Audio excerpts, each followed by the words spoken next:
Hey, Miami sports fans. Stop by Canesware today at 2655 South University Drive in Davie, Florida.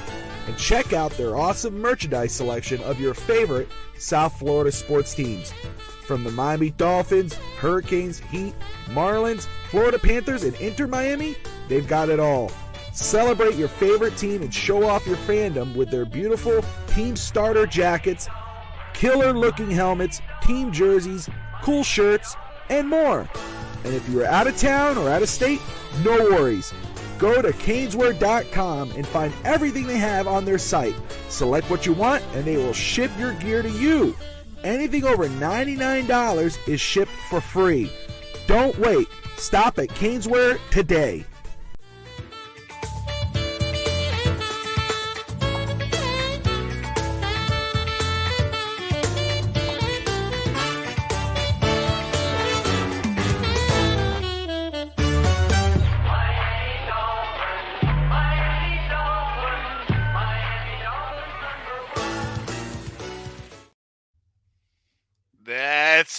That's right.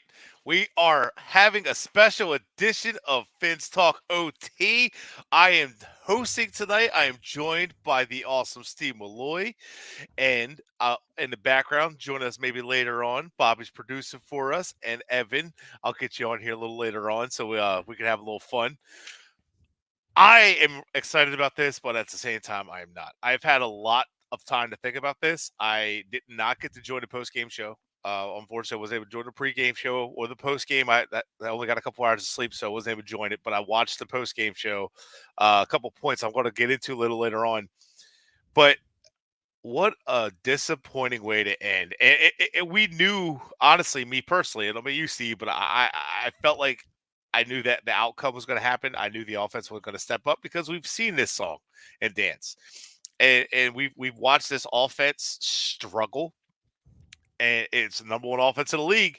But this offense has really just been beating up on bad defenses, bad teams. And as the season went on, as more tape came out, the offense started to struggle. And to give you a little tidbit, the Dolphins went 4-7 in the last 11 games, including the playoffs. 4-7. Mm-hmm. They finished the season 11-7. Now think about that. That means they won 7 games outside of that. So they went 4-7. It's just not that good. So everybody's impressed with the first half of the season, but like once again, we didn't finish strong and the offense didn't show up. So I don't know. The thing is, I don't know where to go from here. And here's why. Because now people are saying, well, in order to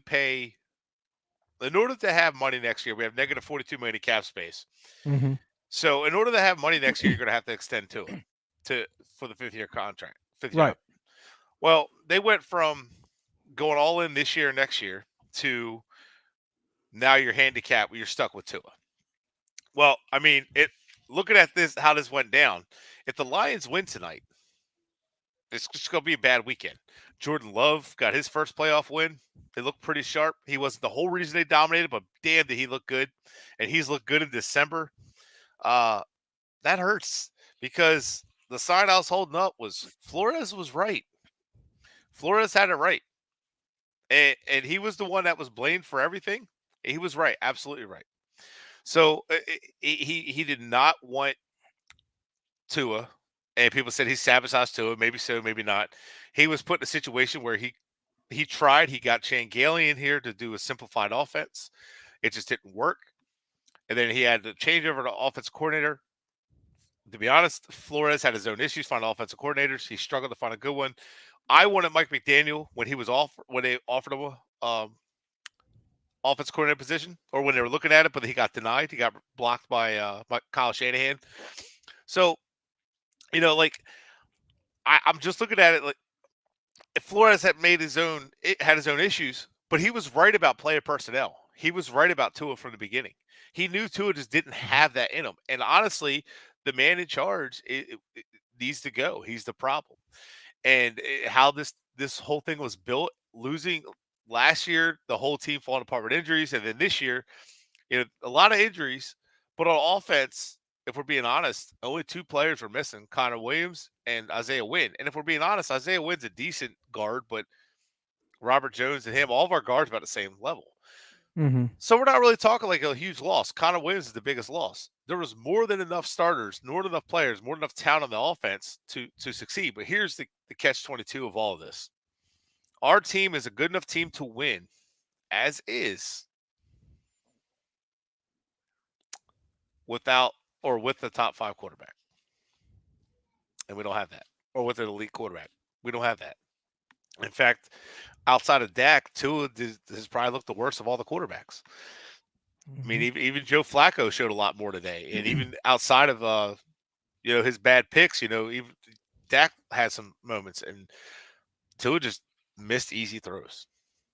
But before I go further into that, because I want to talk about like the structure of this team and talk about some things. So before we get too much further into that, guys, make sure you like, subscribe, and get ready to buckle up.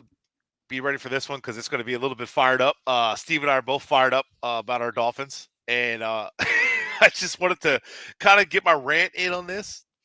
And I watched last night's post-game show, and I got a lot to talk about with that. And but Steve, before we go too much further, how are you feeling? Well, I don't have a warm and fuzzy, if that's what you mean. This team was just a complete failure this year in my eyes. I know in a lot of Dolphin fans' eyes, winning the playoff game was their goal. Yeah. And based on what some of these players had been saying all year at these press conferences or on the podium after these games, and especially this last game, Tyreek saying, "Oh well, we've exceeded all expectations," so he's happy. Yeah. And then Tua Tagovailoa saying, "Well, we're right where we want to be." And then they asked him too this last time in the podium about his contract situation, about if he has any pressure, and he said, "No, I don't have any pressure. I'm good to go. I'm confident in where I can take this organization." And you remember at the beginning of the year, Tyreek said, "We're only going to go as far as Tua takes us." Well, here we are. He's not wrong. I mean, he's not wrong. This is as far as we made it. One and done again. In one of the forums I'm in, one of the founders of the forum, a respected member of the forum, I've known him for a long time, asked a simple question. Do you fire McDaniel if they go one and done again next year? Absolutely. And here's the thing that Evan's not going to like. Ricky, need more physical players. Yes, and more. Yes, that I love Tyreek, but watching him get squashed at a line of scrimmage, we need physical plays somewhere. Let's see. And that's the thing. A lot of people wanted him to be the guy. I get it. I totally understand. I was there with Tannehill. I've seen it. Like, I get it. And you just don't see it. And it's okay. Like, you're not a bad fan if you're saying you don't see it, but we saw it. His biggest games of his career happened at the end of the season. In 4 of those games, he won one against Dallas, could not even compete against Baltimore, could not even compete. Well, he came out way short. The defense gave them the ball opportunities so many times against the Bills, and it was the same outcome as the Chiefs from earlier in the year. And then against the Chiefs, Tyreek Hill bailed him out for a touchdown. So don't mind the dogs. So yeah, Ray, I 100% agree. And I saw your background, Ray. That was freaking awesome. I love it. That was great. I saw your room was awesome. But I'll get to some of the comments a little later. But Cap for Life, Danny, thank you guys for tuning in. The thing is, this whole rebuild started 2019. Chris Greer tore everything down to the studs. I had to get rid of these contracts. I got to get rid of all this crap. Mike Tannenbaum this, Mike Tannenbaum that, Adam Gase this. And in 2019, I pulled some articles. Greer said there'll be no more finger pointing. You're gonna know who's making the picks. There's gonna be no more of this and that. The structure is gonna be streamlined. We're not gonna have anything more of this finger pointing. Fast forward at 2022 in January, what did we do? We fired Greer. I mean, we fired Flores. And Greer's like, oh, it's Flores. He's sabotaging Tua. He didn't want to tank. He didn't want to go get Brady. He didn't want to do this. So because Flores didn't want to ruin his career. And then the pick that Jordan Love, the quarterback he wanted the most, was taken at, Miami traded out of that pick and got the biggest bust of that draft. So, like, Flores was right to not want to tank, and he was right about Jordan Love. He was right that Tua was not the guy Yeah. for him, and they forced it on him. And to me, it was a bad situation to be in, and that's part of the reason that Kyle Shanahan originally blocked Mike McDaniel from becoming an offense coordinator in Miami, because he knew it could be chaos down here. So when it comes to the Dolphins organization, it's run like a train wreck. Yeah. Let's go back just a little bit. Take a little trip down memory lane down to back 2008 when Bill Parcells took over. He became VP. Looked like he had a solid structure going in, and they were building something there. Quarterback they missed on, and I don't know if they would have ever fixed it. But 2011, the wheels came off. But Stephen Ross bought it, and then Bill Parcells stepped away, and the fingerprint wasn't there anymore. Now, for someone who don't know, part of that fingerprint was there with Cleveland for a few years, and that's why they kind of have that solidified the offensive line and defensive line in the run game. You see how well that's taken them. If Watson is their quarterback, they have something going there. So, they were like, I would say that team was a quarterback away.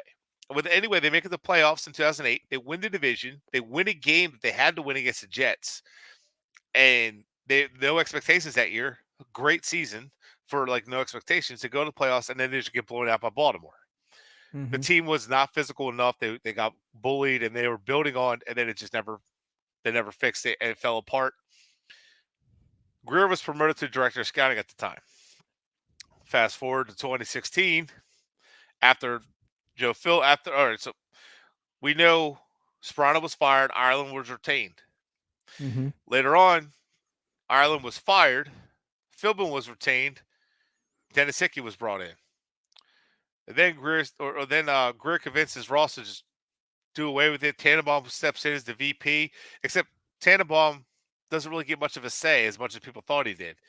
Gase was given personnel control, Greer was given personnel control, and those two butted heads with everything. In 2018 draft, Greer wanted the quarterback. No one went after the quarterback.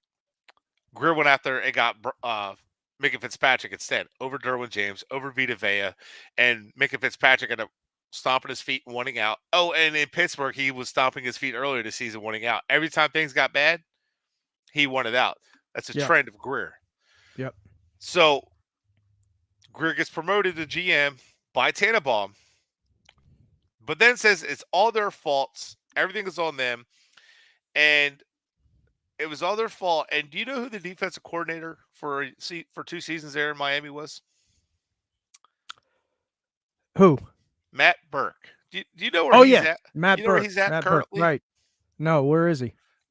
His team just won last night or yesterday, in a dominant fashion. His defensive unit had a couple pick sixes and was dominant for the Texans against the Browns. So, Evan, this is circling back to your point here in a minute. So we're going to go a little forward here. So Greer's blaming all that. Now it's Flores' fault. And now people are turning on McDaniel, saying he's not a good play caller. He's a terrible play caller. Why are we throwing? Why aren't we running? Why aren't we doing this? Why aren't we doing that? Matt Burke, I was lambasting him until I woke up and realized I didn't know anything about calling plays. And I'm like, yeah, this guy sucks at defense coordinator. I realized, no, he really doesn't. Our talent was just garbage on that defense. Our linebackers were not good. Kiko Alonso was not good. No. We had Sue, but Sue, he kind of freelanced a lot. So we didn't have the talent on that defensive line. We had Cam Wake. That was it. So it's like the talent wasn't there. The front seven has never been good under Greer. Even today, I don't care what anybody says, the scheme was good, which is everybody's going to hate that, and the Courtney's going to be mad at me, but Fangio has done a good job with what he's had to work with. Well, every time you no push doubt. forward. Yeah. So, no, Josh, not the center, Matt Burke. That dude was a beast. No. But it's spelled Burke, I think. But he's doing great. Right. And so it's not the coaching. Coaches, don't forget it. Coaches, no magical systems.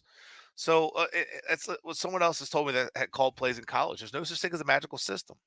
So we got to get this out of our heads as, it's the play calling's fault.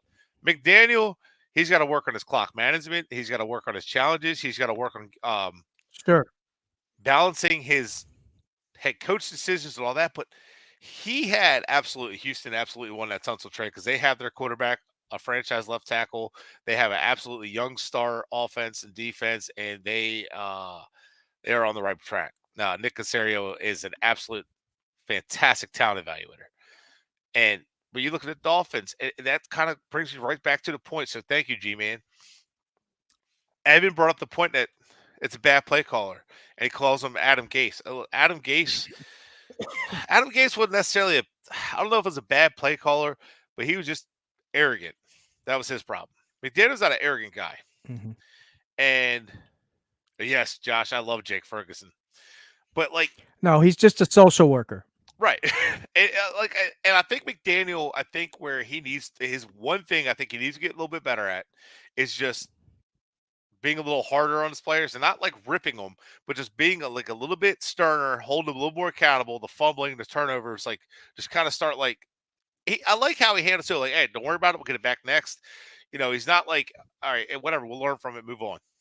I get that. I like that attitude. I like the calmness. It's actually a good thing. Well, let me stop you right there for a second, Bret. Let me stop you right there for a second. Look, I agree. I agree that he's good at handling those type of situations, like you said, with the players and everything. Okay, but frickin' Stephen Ross didn't hire Mike McDaniel to be a frickin' social worker. Right. He hired him to be a coach. Okay, let me give you a prime example. Because I'm a little heated too. All right, let me give you a little prime example. What our coach said at the game. This is a prime example. You know what he said? Tonight, I'm just going to try to aid some of those hurt souls. Really, McDaniel? Really? How many coaches are going to say that in the NFL today? Oh, I'm just going to aid some healing souls because we're a freaking social worker department club. Stop it. I mean, I get it. I like his play calling. Okay, yeah. I like his play calling. I like Coach McDaniel. But this is not a social club. This is a freaking football team, for God's sakes. Okay, and let me tell you another thing. Yes, he has squeezed as much freaking juice out of Tua Tagovailoa that you can. Yeah. He has reached his ceiling. He's done. He's finished. I don't want to see him in Miami again. Although, guess what? Yeah. He's going to be in Miami again next year, unfortunately. We'll see. So, I think the problem with McDaniel is it's still a huge growth point for him to be a head coach. But see, that's where I disagree with a lot of people. A lot of people calling his play calling awful. A lot of people talk about Fangio's awful. Before the beginning of the year, Fangio takes a job and says, I need your secondary's got to get better. The linebackers got to get better. I need depth on the D line and pass rush. Part of Miami's biggest problem they have is they have zero depth on the pass rush. They have zero depth on the D line. Wilkins and Sealer, Phillips and Chubb, when they're fresh, they're awesome. Very end of the game against the Bills, Wilkins did a game-changing, which should have been a game-winning play. Sealer had a game should have been a momentum changing play that Tua throws a pick. These guys force a fumble, and it's great. It was nothing. It was laid a dud. These guys are doing their jobs. Wilkins is a stud and used very well in the system. And I would pay Wilkins. I'd bring him back. He's uncharacteristic, all this and that. He's undisciplined, but he has that edginess. He has that attitude. We have very few of those. We need more of those. We have more of them on defense than we do on offense. I'll tell you that for sure. And we don't have it at quarterback. We don't have that mentality. And back to the play calling, it's Fangio has asked since the beginning, we need to upgrade linebacker. And he gives him David Long, who's a clone of Baker. And you want to talk about squeeze the most out of, he's done the most he can with the crap he's had. And I know the defenses look good and all this and that, but Chubb is good. Phillips is decent. Everybody thinks Phillips is this elite player. He's not. I made a joke about why can't a guy like TJ Watt fall into our laps when Greer passed him up for Charles Harris? And everybody said, well, we got Phillips now. He's just as good. No, he is not. Phillips is a good player. Dolphin fans have a mentality of overrating our talent on the field. I'm going to tell you the elite players on the That's the roster. truth. The elite players are Ramsey, Tyreek. That's it. Mhm. X used to That's be, it. but X used to be elite, right? I mean, he's not now, and it happens with age. He's still a very good player. Phillips is on his way to be a very good player, but he's a good player. That's it. And Andrew Van Ginkel, again, good player. I would have gave him Ogbal's money and sign him. I don't know what's going to happen with his injuries, but we Yeah, I don't like have him. I elite like Van players. Ginkel. I like Van And Ginkel. I like Van yeah, Ginkel more, and I like Jalen Phillips. well, we didn't really miss a beat with those two. And then you bring up Chubb. You could put him in the very good category to elite. But like Wilkins is very good. Seal is very good. So we have some very good on defense. We're in a better situation than we are on offense. On offensive line, except for Connor Williams, nobody's very good. Not even Armstead. Armstead's very smart, but he's a shell of himself. Yeah. Well, here's the thing, but here's the thing too, Brett. Here's where I have a beef with some folks too. Ricky, I Everybody's don't put saying Howard how as elite. Sorry, go ahead. everybody's saying how bad this O-line was this year. I've even said it myself, right? I felt that Tua gave this line a great opportunity to block. He got the ball, got rid of the ball 2.3 seconds. Well, that's the way it was designed, for goodness sakes. Yeah. That's the way this offense was designed. But here's the deal, okay? Here's the deal. As you said earlier while you were going through your rant, right? We were only missing Connor Williams in this game, and who's win? Big deal. I mean, he's just another body. But here's what I have a beef at. Solid veteran starter, so it wasn't like a huge miss. No, not a huge miss at all. Okay, all we need on this O-line, number one, we need to find some.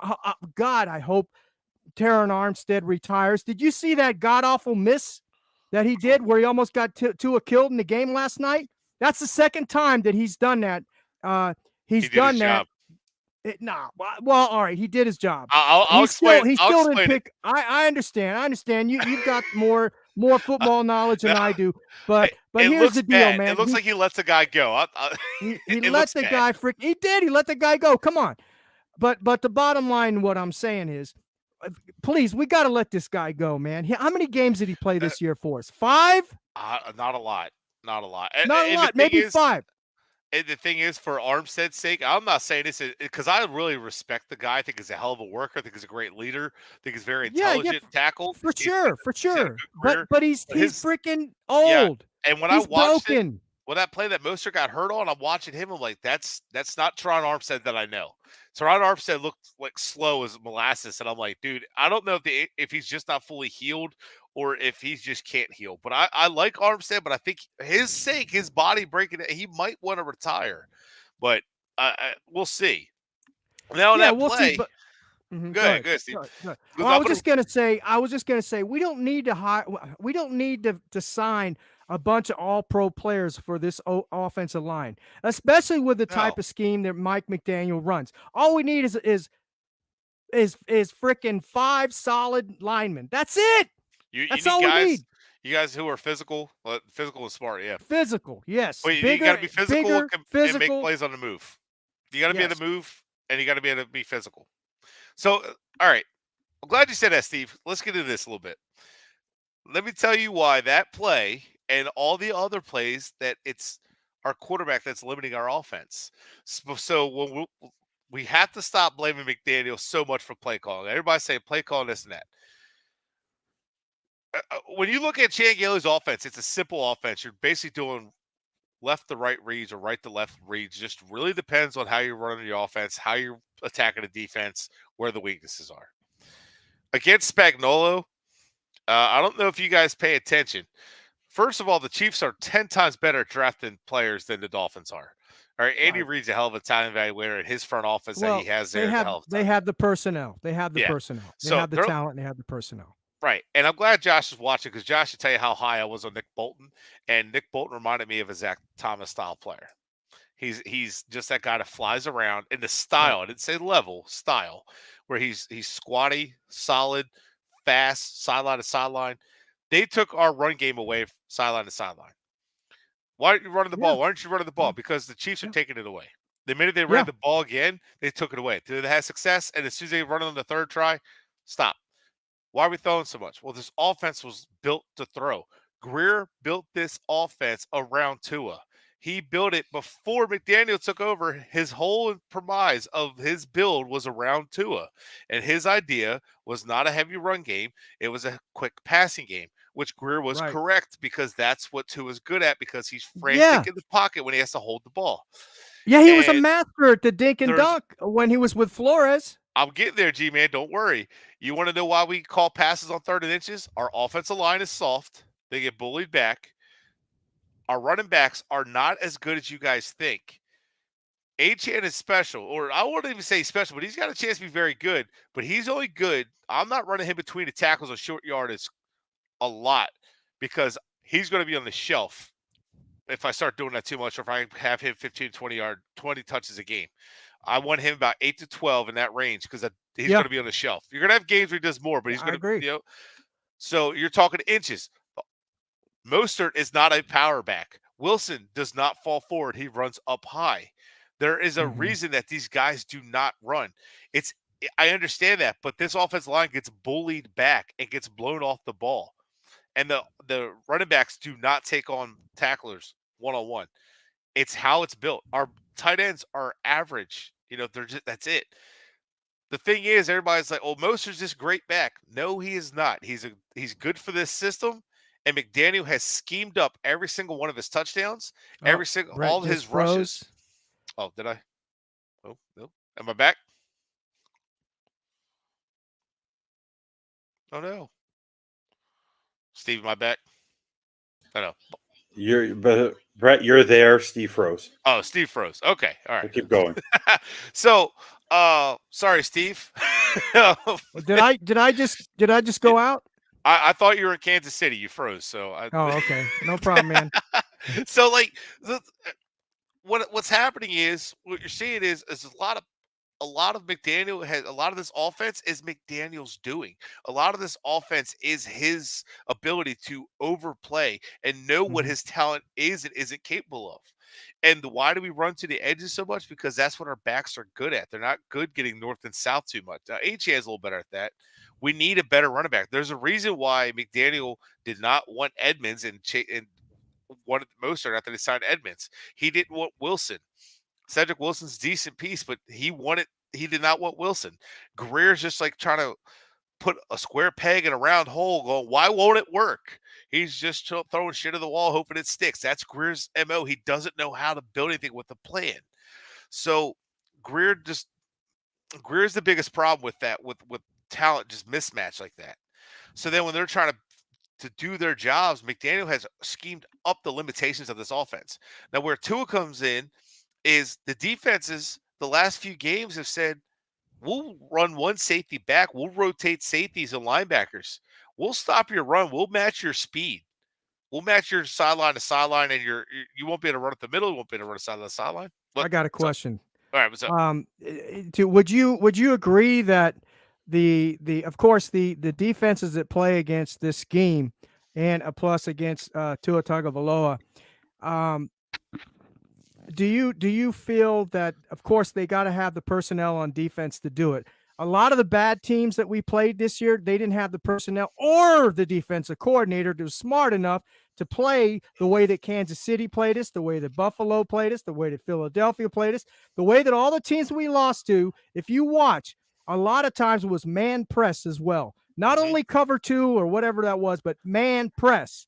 You got to have, and you saw the man press, a real physical man press. Did you see what the cornerback? I don't know which cornerback it was. Snead put Tyreek on the ground. That's what I'm talking about. Man press. Yeah, so they were running a lot of cover 2 man, a lot of cover 2 zone, man press. Yes. A lot of cover 2. Like they were running a lot of they're rotating their safeties a lot. I don't know if you saw that carousel looking thing that they did with the safeties. That was right. Steve Spagnuolo is one of the best in the business at disguising things as a defense. He has done it for years. Yeah. He's very, very good. He's a Jim Johnson disciple from back in the day with the old Eagles defensive coordinator that passed away. Right. He was back in 2007 when the Patriots came to town to play Philly. Jimmy Johnson, it was the first one to put the blueprint out of how to slow down that offense, and he did. He made that offense look human, and it was like, oh man, he made him bleed. So that was kind of cool. And it was fun. Oh, what's up, Dave? So when you look at yes, soft is a big thing for them. So look at Tua, his limitations. He doesn't get through reads very well. No. They simplified it as much as possible. He does not call the protections up front. He doesn't have hots. He doesn't have quick outs. He doesn't audible. He doesn't get the ball out. It's over. It's done. The play's over. That play you're referring to, where you thought, so what happens is you have to take the most dangerous person. You take the inside man. Mm-hmm. The furthest from the quarterback would be the outside edge. I know it doesn't seem like it makes sense, but the inside pressure between the tackles, from tackle to tackle, is the most dangerous man. The one on the very outside, you're hoping that the quarterback has a chance to misstep or move him. Tua panics and doesn't have a plan. The interception did not have a plan. He felt pressure and rushed his feet. His feet had been sloppy, very sloppy. Stirred it up. But his feet have been just bad. And that's a problem. And the biggest problem is with Tua is he holds the offense back. He's timid. He's not overly athletic. I know. His arm strength is out there on the outside throws. If he's not on time, the outside throws aren't happening. They're late. His game awareness, the 2 interceptions against the Jets didn't seem like a big deal because we're playing a crappy team, but against a good team, they weren't very good. So it gets a good team. It destroys the offense. It's situational awareness. There's 2 interceptions in the last 2 minutes of the half. Like, they know they're going to be protecting the sidelines because you're trying to get out of bounds. So like, the biggest question I have, Bret, is this correct? Can this be corrected? I don't know how much more you can correct. I don't know how much more a coach can call and develop. And in order for us to win more with Tua, we're going to have to go to San Francisco route. We're going to have to load up offensive line. We're going to have to load up a couple more receivers. We're going to have a deep defense. You have to figure it out. And it's got to be a troll. That can't be legit. I don't know. We just destroyed our entire 2019 season. We threw a season away. We fired a coach, and now everybody's like, we don't have enough. We don't have enough talent around it. Well, we need offensive line. We need play calls. We need this. We need a quarterback. We've needed one since '99. I don't want to hear anything. The best quarterback we've had since Marino. Who are we comparing him to? Well, look at Ryan Tannehill. It took Tua 17 games to not throw 30 touchdowns. Tannehill was able to throw, 28 touchdowns in 16 games with Mike freaking Wallace, Brandon Gibson, Brian Hartline, legendary Brian Hartline. So it's like, what are we supposed to do? And then everybody, wide receiver, tight end. So we need yes, we could use a tight end. However, what good is a tight end if a receiver or if a quarterback doesn't really get it to him? If it's not the designated read and he's under pressure, panics. He has a quarterback rating of 93 and some change when he's not pressured. But when he's pressured, it drops down to 55. Yeah, I saw Credit to PFF for that. So, what? That just means he panics. You cannot keep a quarterback free from pressure. And I just proved it. You go 5 alt, which is when the defense is sending 5 on 5, or when 6 alt, which the defense is sending 6, but you have 6 blockers. If the defense sends one more than you can block, like 5-1, then there's probably going to be a free man. Okay, so now you should know, well, if they're sending somebody, where are they sending them from? It looks like they're overloading the left side. I got receivers to the left side, so I'm either going to motion the guy to the left side and call that audible there. So if that linebacker blitzes, I'm throwing right behind his ear. I'm going to replace that blitz and throw the ball right there. And it's going to be an easy completion. The same thing Tom Brady does. You blitz Tom Brady, you better disguise it, or he's going to beat you every single time because he doesn't panic. So let me ask you this. It hurts. Is one of Tua's limitations, and also is this one of the ways that he limits the offense, or is it because McDaniel has him on a short leash? Why doesn't Tua audible out? Wouldn't a franchise quarterback or someone who's elite be able to auto audible out of some of those for those protections? So you would think, right? Yes, Right. yeah, like making all the plays at the line of scrimmage. The problem is you've already simplified like they simplified it. They wanted to take all the responsibility away from him and make it easy for him. Yeah. But why? Is it because he doesn't Exactly. understand it? Is it because why are you simplifying it that much? Like Right. what? Why? To me, I've said it 1,000 times. He's got to get away from his trainer. His trainer's just like doing a publicity Dude, stunt to get his name out I there. agree. I And agree. I I, agree. yeah, and he blocked me. I don't really care, whatever. I'm telling you, like his trainer might be very good at like getting you in shape, getting Yeah. like all that stuff. Great, fantastic, but he's not done a good job of getting him ready because the footwork's been falling apart. Yeah, his And when you, mechanics. His yeah, mechanics. Let me ask you this too, Brett, since we're on the subject of Tua. And as you can see down at the bottom there, Tua we stand. guys, make sure you like and subscribe, please. Give us all Yeah, a follow. absolutely. So the thing that I wanted to ask you too is, um, I'm just looking back from when he was a rookie, right? When he played some games with Miami and everything. He Mhm. seemed a little more loose, um, a little more mobile when he first started playing with the Miami Dolphins. What has happened to that Tua? Have they said no, Tua? We don't want you running because you may be an injury risk. If that's the case, then we don't need a quarterback that has an injury risk and he can't be mobile and make plays for his team. Oh, big deal! He made 2 first downs in the Kansas City game on frickin' sleet of ice. Big deal. It looked like when he was running, like he was running with a piece of crap hanging out of his butt. But the bottom line is, do you think that Mike McDaniel or the organization has told him, no, we don't want you running, or what's the deal with that? Because he was a lot more mobile back then when he first started with us. I don't know. What's up, Dolphin Thirsty? What's up, Rob? So good question. I don't know. Honestly, I don't know what happened to the athletic, or not even athletic Tua, the mobile Tua. But he's a little more mobile than he is Yeah, now. he was a little more mobile, but I think he's also timid to run. I think they really tell him not to run to stay healthy. But I think I hate to say it, and I don't think Tua's about his money. However, I'll never tell someone not to go get their contract, get their money. Absolutely. He wanted to stay healthy, and that was part of staying healthy. Um, but like the That's a good guys, point. uh, That's a good point. That might be the case, Britt. but this is the problem. Someone in here said that we have a lot of issues from the owner down. Yeah, we do, because Ross fired Sperano and then brought in, which I still think Sperano is probably one of our best coaches we've had. And we fired Sperano, kept Ireland, and Ireland rubbed people the wrong way. Then let's find a coach that'll work with Ireland, and then Ireland and Philbin would work together. And then Philbin's like, well, I really don't want. Philbin really wasn't a big fan of Tannehill, and Ireland's like, oh, this is the guy, because he didn't want to trade up, Right. take a risk, Right. and which we get. And then Phil was like, well, no, I don't want to go that route. So Hello, Frederick. How you doing, brother? Phil didn't go. Like, so it's like, okay, now what? So then he tried to push a GM with Philbin, and then then it was like Greer, with who did he want? The Greer made a choice with Gase, and Greer made a choice with Flores, and now it was Mike McDaniel, and their list of coaches was pretty low. Brian Daboll was quick to just Right.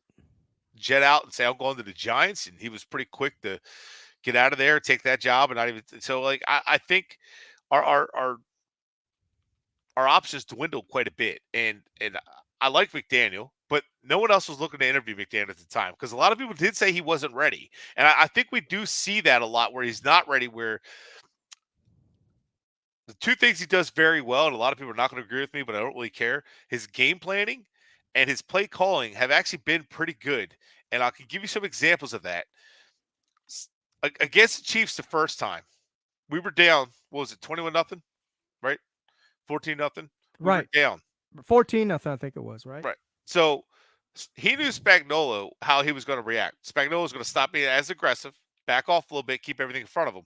What did he do? He attacked the edges and ran the ball at him, knowing that they weren't going to play, even though we were running at him. All right, we'll give you that. We'll give you that. But then McDaniel had a couple of things up his sleeve with some of those runs to get them to cut back inside and attack them, get them off balance with some motions. And next thing you know, game's close.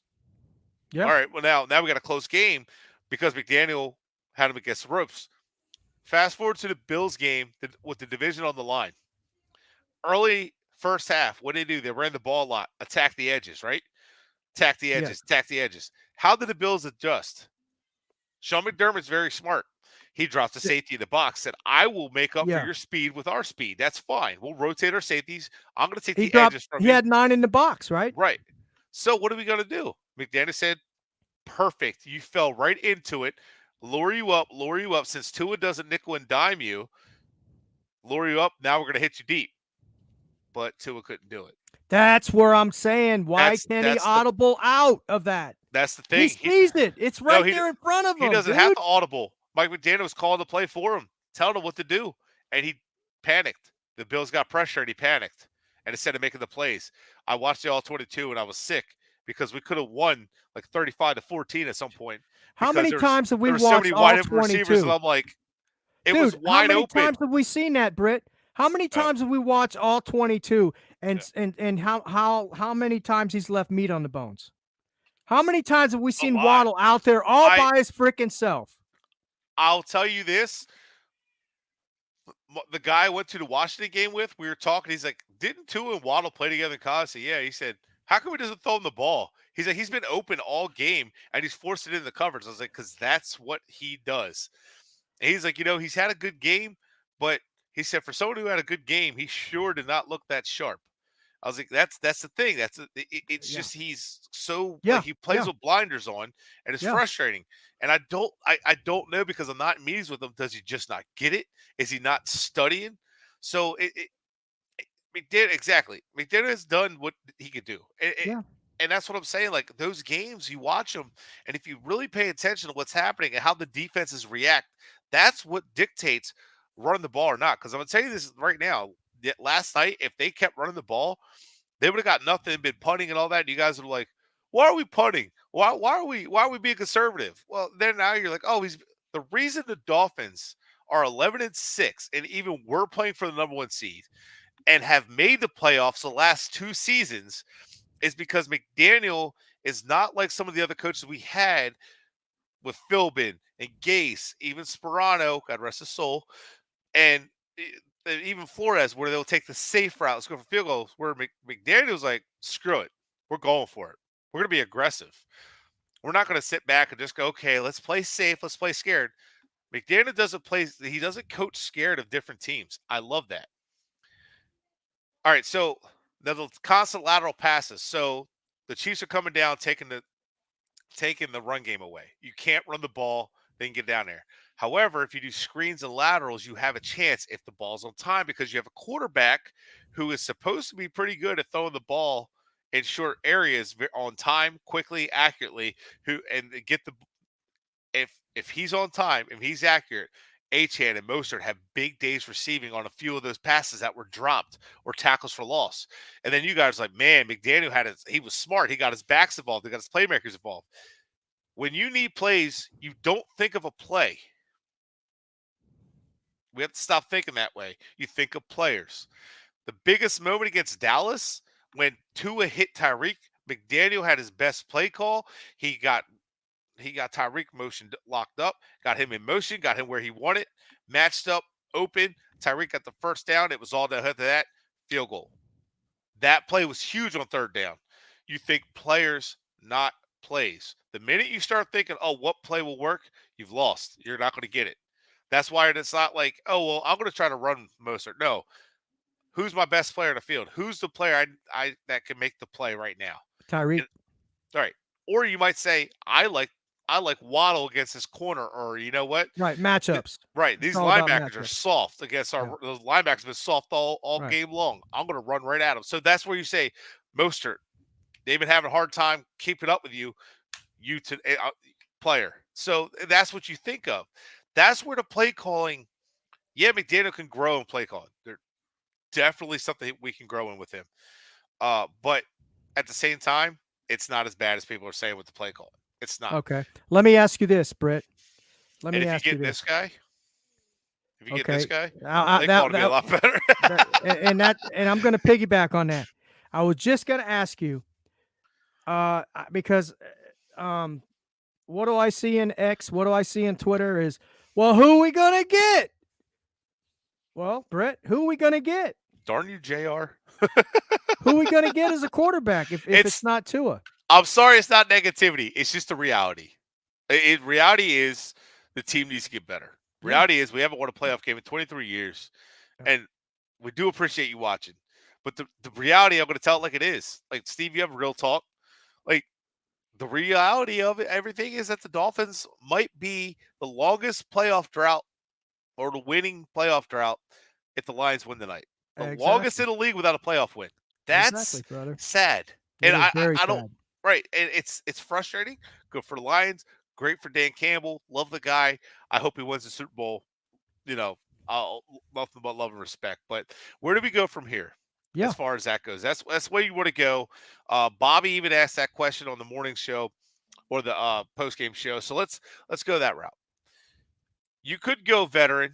I had mentioned Derek Carr last year. I know a lot of people are like, what, Derek Carr? Yeah, I'd like to forget Derek Carr. How about Justin Fields, man? I think he would fit right in. What do you think? Justin Fields would be a project, and it'd be a very really. Would Justin Fields be the guy that we're good with, or is it kind of like, we're going to take a risk, it's going to fail till it fails, and now we're just like a champ? Well, here's my thinking on Justin Fields, and I just brought him up because that's the only one that I could see might be available that would be something that I would want to look in a quarterback, and that's his mobility. He's able to get out and create, move around in the pocket, move around, make some plays. He doesn't have a bad passing percentage. It's like in his 60, 61, 62% or something like that. So he's not that bad. And I think he would thrive in a McDaniel system, like a Lamar Jackson. Of course he's not Lamar Jackson, but I'm saying that's the closest one that I could see that would fit into a system similar to Lamar Jackson. Not as accurate, not as maybe strong as arm, but he's mobile and he's fast. Yeah. So, yeah, he absolutely is fast. He absolutely is athletic. And let's remember that Anthony Richardson, that Mike McDaniel was looking at Anthony Richardson last year, right? So they didn't draft him, went in the first round, but they were definitely curious and looking at quarterback. They like Skylar Thompson. Why? Because of intangibles. He's very confident. He's got a big arm. He's athletic. Will he be a great quarterback? I doubt it. But maybe he'll be a good backup. Who knows? But I'm always for drafting projects, guys that can fill in. If you look at the quarterbacks that the 49ers have had through the Shanahan time, they've drafted quite a bit, the late rounds and all, like Nick Mullins and all. So, Brock, they even drafted Brock Purdy and Trey Lance in the same year. So, and the one thing we have to remember, I'm glad CBS 121 brought this up here. So thank you for that. The injuries. Tua stayed healthy this year, so I do want to tip my hat to him. So fantastic! Congratulations! You played 18 games this year. Didn't miss any time. It took some hits. That did pay off. You learned how to protect yourself. That was great, and you did a great job of tucking and getting out of harm's way. And we did. There's quite a few times where he just took a sack, and it was like, I know it's not the sexiest thing in the world, but instead of getting you fumbling, throwing an interception, there's times where it's like just take the sack. And he dumped the ball off a few times too. I saw that improvement. And then there's times where it's like at the end of the game, you're already losing. If you're down a touchdown and you only got seconds left, well, then hell with it. Then try to make the play. If you fumble, they return for a touchdown. Who cares? And you tried. But he learned when to tuck and run. So hats off to him. Actually, I'm not 100% sure right now, Rob. So I'll get back to you on it. I'm still looking into it. JR got me looking into his tape, and I was pretty excited about his tape already. And I hate it because I don't want to get my hopes up. But don't bring up Kurt Warner because his film killed me. Kurt Warner brought up the point about simplifying his reads. I'm not sure how much more you could do. But Kurt Warner kind of gave like a vague description, it wasn't like, it has respect to Kurt Warner. I don't mean this in a bad way, but Kurt wasn't like, oh yeah, this is what you definitely have to do. Kurt Warner's like, this is what I would guess from my experience, but that's all I could give you. But how effective will it be? He didn't say it'll definitely work, but to me, if Tua, the only way Tua is going to succeed and hit the next level, or even try to take the next step, is he's going to have to be a mental assassin. He's going to have to dive into the film and live in the film. I've said that from the beginning. That's his best bet. Philip Rivers knew exactly how you're attacking him every week. Dude, But I don't think Tua has the dedication enough to do that, man. I just think he don't think does. he's into the game, man. I And just that's don't think he's okay. into the game. You know what? If No, you I'm don't love saying the it's game, okay, yeah, but I just don't think he's into the game, man. But that's you have to live it and breathe it and I be agree. obsessed with it, and that's what made Brady and Manning so good because they were obsessed. Ray Lewis, like he studied Manning and Brady and all those guys in the offseason. He was obsessed. Ed Reed, these guys are obsessed. These are great, legendary guys, Yeah. and like these, that's how you get to that level. Yeah. And Tua, if he doesn't love it, it's no disrespect to that kid. He's definitely busted his ass here. You know, like I don't mean the kid himself. I have no problem with him. He's a No, I great love the kid. He's kid. good. I Yeah, love the kid. Great he's done character. great. And I thought it was honestly, and anybody who was bringing that up on X, Twitter, whatever you want to call it, saying it was cringe. It was whatever on the for him giving his fellow his teammates his presence in the quarterback room. Like, stop, man. Like that was just cool, man. That was just a wholesome moment. Like he was just being a good guy. Like that's Absolutely. stupid stuff to harm on. You know, like Absolutely. he's the whole thing with the Evans brought up the point of the attitudes like reflexive of the team. Teams usually take on the personality of their coach. You know, so Correct. like you look at Harbaugh everywhere he's been. He was it's someone I would like where you just want to punch the other team in the mouth. There, you know, if you brought in Harbaugh, you're going to get a physical fist fight. And I think McDaniel, honestly, if you got Greer out of his way, I think he would have a more physical roster. And that's part of the biggest problem, which leads me to the point of this show. I've said a lot of things. I've gone back and forth. I've hinted at this. McDaniel, I don't think is a bad head coach. Am I attached to McDaniel? No. If he gets let go, I understand. He'll probably succeed somewhere else. And I think he'll do it. I wish him well, and I hope he does. And I'll root for him wherever he goes, as long as it's not in the AFC East. So, like, I'll root for McDaniel wherever he goes. And I think he'll be just fine. And I think if he gets let go, the reason I'm okay with it, because as I've alluded to, Ross has never cleared house since he bought the team in 2009. He's always trying to mix and match. And then he gets in the way. And then he wants to, let's try to make this work. Hey, let's try to save Tano. Let's try to save Tua. What are we doing? So what we need to do is fire down. And Greer has to go. He's been here long enough. He's been with the team since '99. He keeps getting promoted every time there's a change, and he is part of the problem. I don't know if Marvin Allen. You know, I've heard good things about him, and Reggie McKenzie. You know, he kind of failed out in Oakland there, but Oakland's been a mess for a while, so hard to say. But honestly, no disrespect to those guys, but let's move on. Get some outside perspective. Get somebody maybe from the Ravens organization. The guy I was talking about was Peters from San Francisco. Let him come in and be the full-time GM who knows McDaniel, and those two could work together. That'd be an idea. Bobby had a good point, bringing in the VP of player personnel that's and let him point. make the decision. And then if he decides, hey, yeah, you know, I like McDaniel, there's a good chance you fire Greer, clear house, you get a VP who comes in and is like, I like McDaniel, actually. No, I like him. I think he's good, and I'm not going to make him keep Tua. I'd rather him not keep Tua or keep Tua because I think this, and let him be an actual good talent evaluator and make a decision based on that. Like, hey, look, I think McDaniel's fine, and I think Fangio's fine. I think we're going to be good, and we just need to get the personnel correct, which I think is the biggest problem. Yeah, but like, no matter what you do until the personnel is fixed on the field, it doesn't matter who you bring as a coach. It's never going to change. So you have to get the right personnel, and the personnel we have doesn't have that killer instinct. Not all of them. We don't have enough of it, and we need more of it. And I think bringing in Ramsey was great because he brings that. You know, bringing in Tyreek was great. Chubb was great. Yeah. But where are the guys that we drafted that bring that? Wilkins. Oh, hey, Wilkins, we're just going to smack you in the face. We don't respect you because we're going to pay Austin Jackson, who, yeah, he's worked his ass off and all that. Don't get me wrong. I respect the guy and I love what he did for his sister and all that stuff. I love his story. But, you know, like he's had some struggles and good for him that they paid him. But you did it before you paid Wilkins. And now Robert Hunt. Right. And now you're talking about paying Tua. Well, you're going to pay Tua when you're two of your best draft picks, Robert Hunt and Wilkins, are two of your best picks that you've had, and you're just not going to pay them. But you traded Tunsil. You traded Minka. You know, none of his first round picks except for Austin Jackson have got for another contract. Right. None of them. And So that's the problem. That's the problem with Greer is it's and Ross, I believe. I believe they got rid of Flores. They kept Tua, they hired McDaniel, and now they want to save face, and it's pride. yeah, That's the reason they're not going to make a move. and here's the thing: the Giants. What did they do with Daniel Jones? They went and paid him, right? Yeah. Yeah. And what was that? Like they paid him. Now look at him. You know, now they don't know what to do at quarterback. Hell, so it's like you're stuck with him for a couple of years, and that could get a coach fired. And Yeah. McDaniel, here's the biggest downfall to McDaniel, and it's going to be disappointed. If he is tied to Tua, if he's tied to Tua, it's going to be the end of his career. I'm sorry, it's going to end. It is. It is. It's going to be his downfall for sure.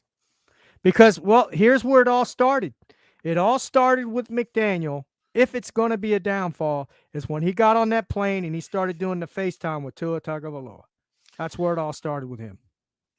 You know, I think that was just. My opinion. I think that was Ross and Greer and the owners trying to like propaganda. Yeah, hype up. It's all propaganda. That's all this is. I don't think it was a real call. I don't think it actually happened. I think it's all like edited. You might be right. You might be right, but there's a lot of this, a lot of stuff I'm really upset with, a lot of these beat writers. There's some good beat writers and there's some that I just all they're doing is blowing smoke up the fan base's butts again, and I'm sick and tired of it. And I hope that a lot of the Doll fans that are watching this program will look to creators like us, Fence Talk Sports Network, and finally get a dose of reality and wake up and trying to realize we have the best teams, the best interest in the team. Maybe with our voices we can make changes with this organization, because after all, we are invested in this organization. We pay for season tickets, we get merchandise, we watch and play, we buy the TV, what is it, NFL Plus and all this stuff. We're investing in these folks, so Hunter, we should have a voice. Hunter brings a good point here. Evan, I'm going to get your opinion here in a minute. By the way, I've been here the whole time. Bobby was never here. I thought he was. I know. I love the two of you, and I knew the timing for him wasn't great because remember he's an hour behind. Oh with yeah, the kids and the school. So that's I said, perfect. And I was going to watch your show too. Thank you, Ray. And I know that, but you have a different life. You don't have young kids, right? And I was going to watch you anyways, and I'm watching football, so I might as well be with you versus just being in the background. Let him talk. Well, so. Real quick, I want to touch on Hunter's point just for a second. He mentioned Stafford, Love, Purdy all on similar systems, and they've all looked sharper. Purdy is limited himself. He's a little bit more athletic than Tua. He can make a little bit more plays, and he's very intelligent. We did see what happened when defenses took that away from him, right? And he really struggled. Hey guys, I'm gonna have to cut off. All right. My time is up, but I'm glad Evan is here, so I appreciate you, Evan, brother. Okay. I'm only kidding around with you. You make a lot of good points. You and I are on point on a lot of stuff. Same with Dolphin Thirsty there, my brother Dolphin Thirsty. I love him. So we're all on the same page here. We all want the best for this. I'm here with Bret as long as he wants to go, Bret. I'm here as long as he wants to go. Just a couple more minutes. I just want to do I'm just very disappointed in this team right now. I'm going to go in mourning. So you guys have a great evening, guys. And Steve, Bret, thanks for having me on, brother. Appreciate it. Thank you, sir. Have a good one. All right, Evan. Bye. I'm out. Bye. So, Evan, the reason I brought you on is you saw my points about play calling. But you also see where I was hard on McDaniel for certain things. Yes. Where it was just the game flow thing is hard. It's really hard to understand until you see it. But you see the correlation that I made. I've talked about Matt Burke on purpose. Yes. Right. And it's a really good example of where I learned to that Matt Burke sucks. That's the point I started realizing. Is it him or the talent? And who was the GM then? Chris Greer. What Chris Greer passed up on TJ Watt and some others for Charles Harris that year. Yeah. Well, what the hell? And then he got Raekwon McMillan, which I still think was a good pick. No bias on Ohio State. I wonder what he would have done after the knee injury, but something tells me he would have just been like a semi-starter linebacker, like an average linebacker. Yeah. So for me, it's like you start looking around. It's like, man, how many times are we going to keep blaming these coaches? But where I'm not tied to McDaniel is if you are going to do this, you have to do it the right way. We've not done it the right way. But where I agree with Bobby is because I think every time Ross has done it, he's looking particular. Okay, I need to find someone that can work with Philbin. Oh crap, I need to find someone who can work with this GM. Instead of saying, I'm going to go get a VP, and I'm going to go get a VP, and I'm going to say, you know what, you're going to be the head of my football operations, and I want you to come in. I want you to take over. I want you to evaluate everything. I'm not going to fire a head coach. I'm not going to fire the GM. I'm not going to fire anybody. You're going to come in and you're going to revamp. Actually, I'd fire Griff first, but you're going to revamp the entire system. What we're doing wrong, because we're clearly doing something wrong. Figure it out, and then you let me know what you think of McDaniel, what you think of the players we have in this roster, and the contracts, and you go from there. And we're going to figure that out and build this from scratch. I might go get someone from Philly, from the Ravens, from the 49ers, from the Colts. Believe it or not, the Colts have a pretty good front office. As you can tell, they're still doing very well with the coaching change.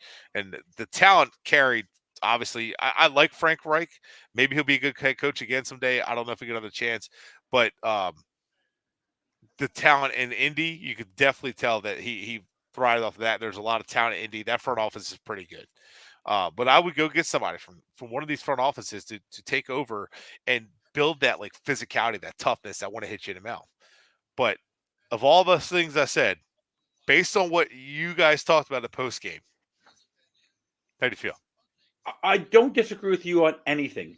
My only perspective is you've talked about it as well. Right now we're watching a game where Jared Goff is the quarterback, and I believe it was somebody, I think it was you, who said there's a reason why McVay went to go get Matthew Stafford. Yeah. Okay. But now they're both playing right now, and I think they're about to score. No, but 7-0 Lions. But now you take the Lions, who have Jared Goff, and what did they do to complement him? A phenomenal offensive line. Yes. A stout front seven. The secondary is not great, but a stout front seven, and two great running backs that they utilize every opportunity they get. Yes. I gave the perspective today with McDaniel. He's a prisoner of the running game because Tyreek is on the team. The reason why I'm frustrated with McDaniel is because he came in when they got Tyreek with the expectation that this is their window and they went to get Chubb and they got Teron Armstead. Right, this year they got Ramsey. So I think that's a management thing. He's given, I'm saying he's given upper echelon talent that Flores didn't have. And Flores has done more with less in his 3-year stint than McDaniel has with the overall talent of star players. Like we always talked about that we never had elite players. You said there's only 2 elite players on this team. Armstead wasn't an elite player before he started getting really injured. But he's still a stout left tackle. Chubb is a great edge rusher. He proved it this year. Yeah. But we gave McDaniel these players. My frustration with McDaniel is not specifically the play calling. I like his play design. What I think is he's distracted by the play calling. Because Tua is inept at understanding the play calling. You saw it. Every down, we're at 1 second before he snaps the ball. Yes. They're taking poor timeouts. The challenge. I feel like he doesn't have that mentor of a head coach because Kyle Shanahan is not really a mentor. Because Kyle Shanahan really is his own spiel. He's his own student of the game. Mike McDaniel, because he has a shiny toy in Tyreek Hill, that's where he goes. So, and he's trying to, and basically he's telling Tua to be a gunslinger. I understand Tua might be choosing to do it on the RPO. I understand that, but Tua has become a quarterback that he's not. Part of the reason why I think they also failed, which falls maybe on Flores, but also falls on Greer, is they didn't have a succession plan for Tua. If Tua sat for 3 years like Jordan Love, if you watch Jordan Love today, he's throwing the football like Aaron Rodgers. Why? Because he watched Aaron Rodgers and learned how to play. Why was Patrick Mahomes good? Because he sat and redshirted it. We brought Tua in too early. Now, do I think that there's better talent with a higher ceiling than Tua? Sure. I thought Tua might be good for this team because I wanted a game manager. I didn't think he was going to be this elite superstar talent. So I made a comment today on both shows that I was on that The only way we run this back next year and have a chance with McDaniel and so-called Greer is to have a Ryan Tannehill type of mold where you have the star wide receiver in A.J. Brown. Now you have Tyreek Hill. Mhm. You have Ryan Tannehill, and you have Derrick Henry. Yeah. Meaning that you have a bell cow you have to go to. Because people are saying, well, Mostert's a Pro Bowler. Mostert was a product of the system and the design that Mike McDaniel came up with, so he benefited from it. HN benefited from it on the outside zone schemes and where they were running. They never scored. They never did well up the middle. What frustrated me with McDaniel last night is that even when he said during the half, we need to have more sustained drives and run more, he on his first drive out, he passed 3 times. Now you could say that was a defensive design, but you're saying something, but you're not actually applying it. And you know this because you're a student of the game.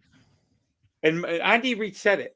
I don't think they realized that our game plan was going to have Patrick Mahomes throw the ball. There's a difference, though. Patrick Mahomes can throw the ball. Right. Tua, did you happen to notice when Tua hiked the ball, and he threw the ball to Mostert? You want to know why? When there was a 3-foot slant, the bubble screen. Why it dropped 2 feet in front of him? Because he didn't have his hands on the laces. Because when he picked up the ball, he just threw, but he didn't have the grip.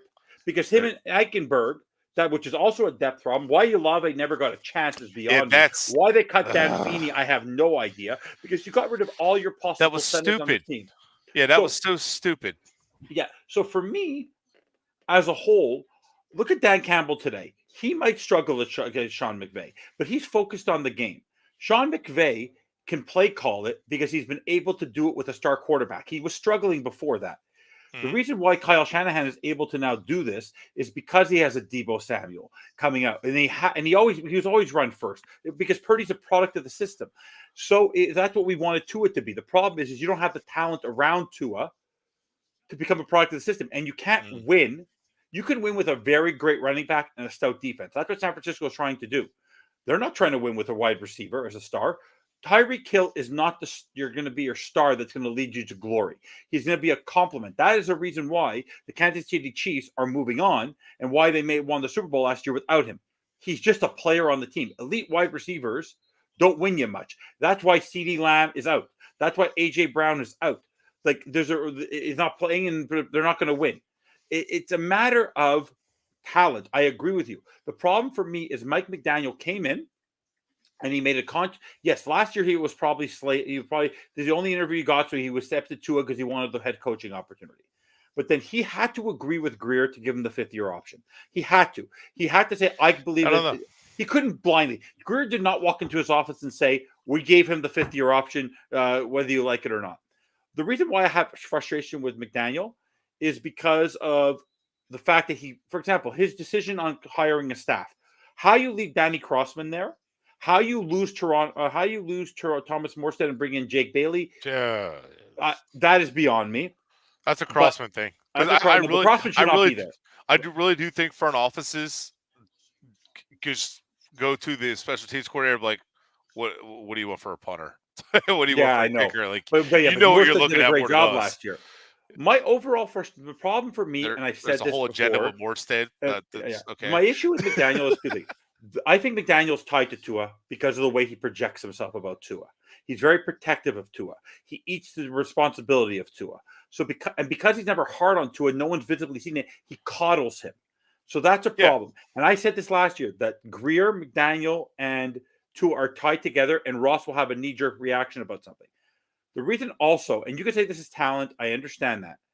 But when you this year are averaging 17 points a game and giving up about 36 to 37, and you're losing by 3 scores on every single one of your losses, that is, you can't just put that only on the talent. You have to put that also on the coach, because the coach has to have the ability to win in spite. Think about this. I understand the Baltimore Ravens won with Trent Dilfer. Yeah. The Chicago Bears got to the Super Bowl with Rex frickin' Grossman. So in spite of the poor talent at the quarterback position, if you have other talent that's superior and you have a good coach, like a Jim Harbaugh, there's a reason why John Harbaugh is moving on. there's D'Amico Ryan is the development of. I understand he had CJ Stroud, but what he did with that defense and what they did with Tank Dell and what they did with Nico Collins and what they did with their running back and Pierce and all that. Like there's a development. Like here, they talk about family, but it's more like a fraternity. It's like a game of Animal House. There's no one wants to take the responsibility of leadership. No one they all just want to be at the same level, and there's no leader at the top. So we didn't develop Tua at the beginning correctly because we threw him in when he should never have played one game. And now on an upper echelon talented team that we're supposed to have, where the offense had Waddle, had Mostert, Tua is not the engine anymore. I would not pay Tua. No. I think Tua is going to have the career of a Derek Carr. I believe that if Kirk Cousins was there last night, if I think Kirk Cousins was there last night healthy, as a gunslinger, he could get the ball to the receivers. Tua can't. You know this. Last night it should have been 40-0 because Travis Kelce dropped two easy catches, and Tyreek's touchdown was all Tyreek. It had nothing to do with Tua. But on the flip side of that, if you were to put better quarterback play against the Bills, better quarterback play against the Titans, better quarterback play against the Chiefs there, even though that game wouldn't have happened because they would have whatever, the Dolphins would win any of those games. Better quarterback play, hands down. And agree. I don't disagree with that. And I said before, like Derek Carr in this system would have been better than Tua. A lot of people don't agree with that. No. But here's the thing: when you mentioned all that, and here the funny thing is, Tua's been coddled by McDaniel and Greer. That's the problem. And here's the thing: Tua's never succeeded with the play action. Well, I can't say with play action. His succession has been getting the ball out quick, big plays, and it's never really been a run game, right? So they're going to have to shift him to a game manager in order to have success. So like you've said, and I've said this before, you're going to have to add a running back. You're going to need a tight end, and you're going to have to get better up front blocking because at this point, you're going to have to do what San Francisco did with Christian McCaffrey.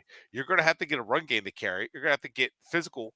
You're going to have to get a physical defensive line, or a physical defense and a defense that can take over. But here's the thing. Fangio asked for more help on defense, and it just didn't happen. They're going to have to figure it out, but they got negative $42 million cap space. Like, I would trade a lot of it away. And I'll tell you this right now. I would trade Tua. Yeah, well, I'll tell you this right now. If I'm Stephen Ross, I see Bill Belichick, Mike Vrabel. This is his chance. This is his chance. Yeah, and I see next year he Jim won't Harbaugh. have it, Brett. He chased Jim Harbaugh. This is a really good coach opportunity. Vrabel and Harbaugh, I would just clear house. And I like McDaniel. I'm clearing house. I'm going Vrabel or Harbaugh. I'm probably going Harbaugh. And I'd even approach Belichick if he wants to be VP. And you put Belichick, his number one job to be the No, he needs to break the record. He has to be the coach. Oh, well, he's going to Dallas. He's going to go to Dallas or the Chargers. But that would be great, But if I'm Ross, I'm going after Harbaugh, saying, "Look, you just won a national title.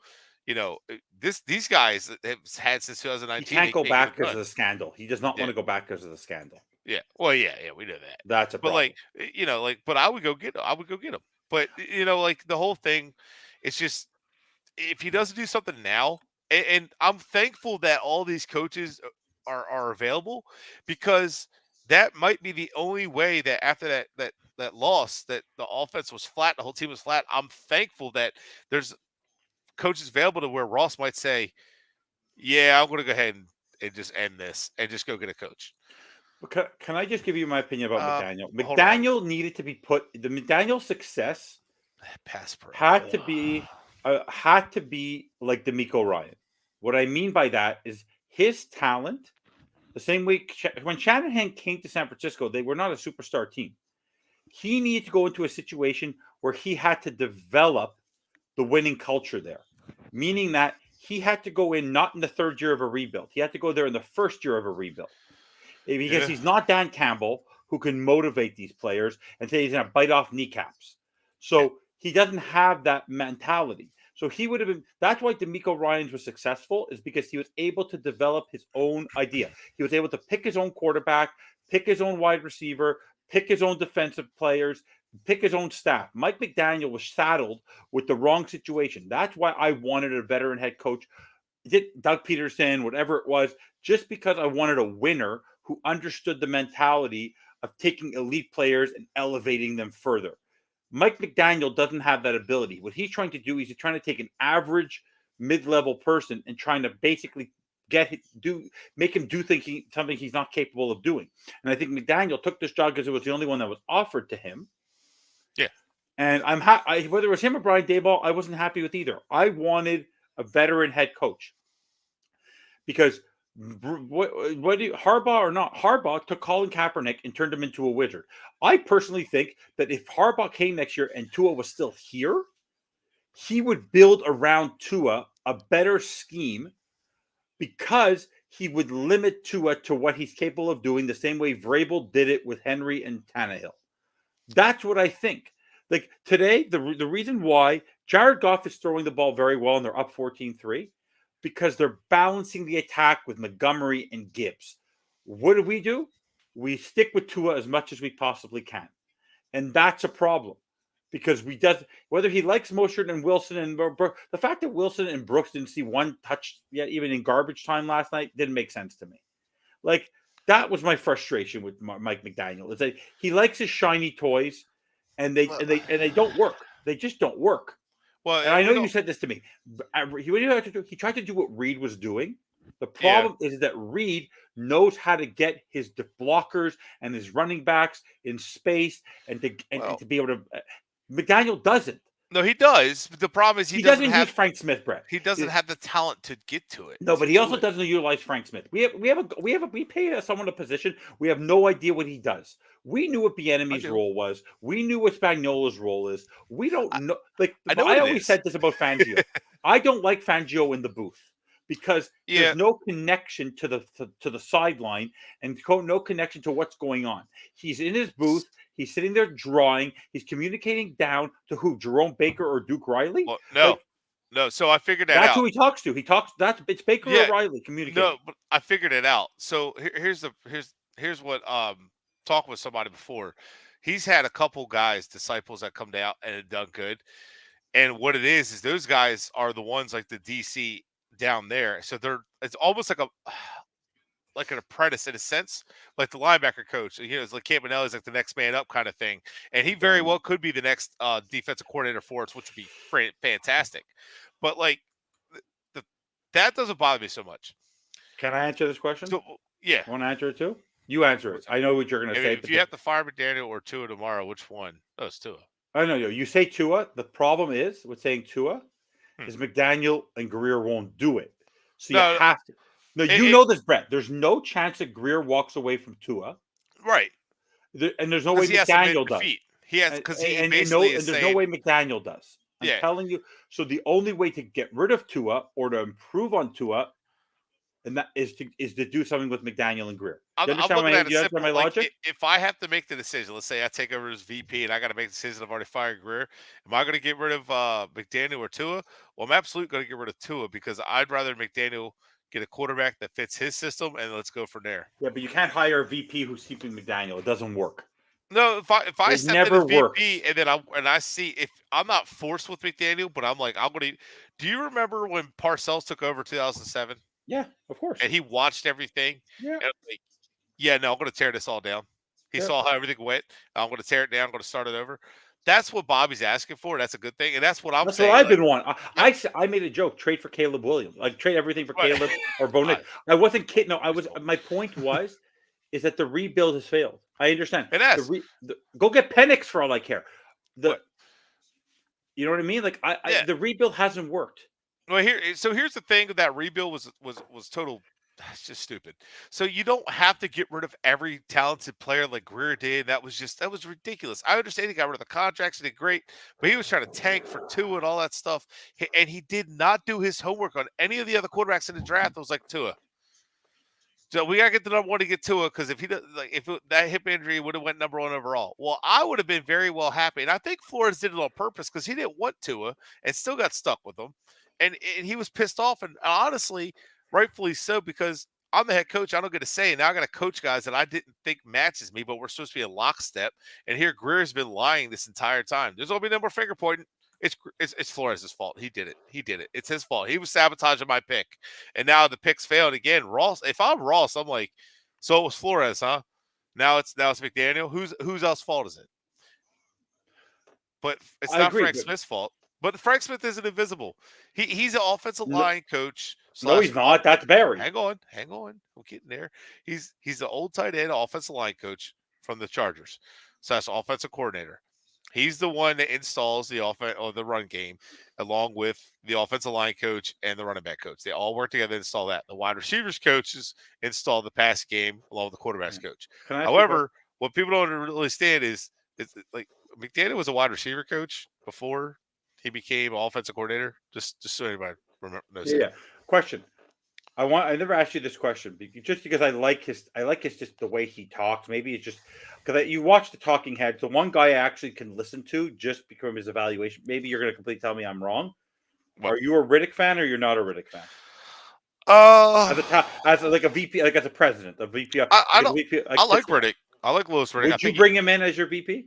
I mean, I would definitely. He would definitely be near the top. I would. That's what I would do. Wait, by the way, would you? Someone made a comment before. We're going with the more expensive version of Tua. Would you go? Would you go get Wilson? Which Wilson? Russell. No. So if I was going to, that's no. Someone commented about. Like I like the idea of Kirk Cousins because you could just sign him though. So would you go get Pete Carroll to go be your VP of personnel? Yeah, but he's staying with Seattle. No, I'm saying would you go get him? Yeah, hell yeah. Because Pete Carroll understands talent. He knows how to build talent. That's the one thing he's really, really good at. Yeah. My cousin just texted me. I'm a Riddick fan. No, Riddick. I think the one thing I like about Riddick is he's not the kind of guy that's just like, oh well, they're kind of doing. He's like, no, they're not doing it right. That they got to step up. This is what they got to do. And I don't like the guys who had like that. I hate the analysis of like the fraternity of like they don't want to bash each other because I get it. You don't want to bash another player, especially as a former player, but you're trying to call it as it is. And I like Louis Riddick for that reason. He's not going to sit there and say, "Oh, maybe Tua needs this, and maybe Tua needs that." No, he's going to be like, "No, it's." But Louis Riddick was a Tua guy. I know. My frustration overall is the fact that this year, you pooched away the reason why McDaniel. And I understand 3 wins, 3 losses, 5 wins, 5 losses. And then you forgot what down it was in the playoffs, and you had 31 points with Skylar Thompson, and you still couldn't close the deal. Right.